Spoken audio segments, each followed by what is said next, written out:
నంద్యాల జిల్లా ఆళ్లగడ్డ సమీపంలో రోడ్డు ప్రమాదం జరిగింది. 40వ జాతీయ రహదారిపై 2 ప్రైవేట్ ట్రావెల్స్ బస్సులు ఢీకొన్నాయి. ఈ ప్రమాదంలో 3 వ్యక్తులు అక్కడికక్కడే మృతి చెందారు. మరో 26 మందికి గాయాలు కాగా ప్రభుత్వ ఆసుపత్రికి తరలించారు. ఈ ఘటనపై పోలీసులు కేసు నమోదు చేసి దర్యాప్తు చేస్తున్నారు.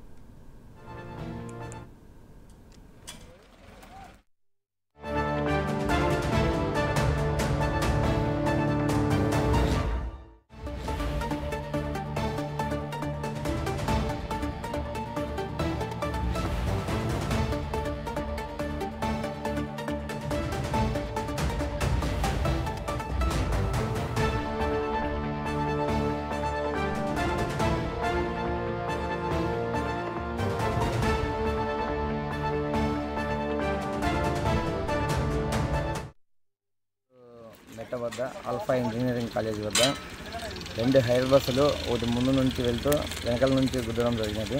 దీంట్లో 3 చనిపోవడం జరిగినది. 26 మందికి గాయాలైనాయి. అందరినీ ఆళ్లగడ్డ గవర్నమెంట్ హాస్పిటల్కు తరలించడమైనది. అక్కడి నుంచి నంద్యాల హాస్పిటల్కు తరలించడమైనది. చనిపోయిన వ్యక్తుల యొక్క వివరాలు ఇంకా తెలియదు.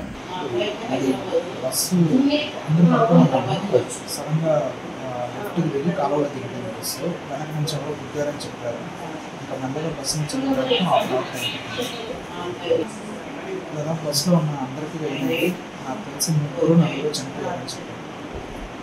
అనిపిస్తుంది అక్కడ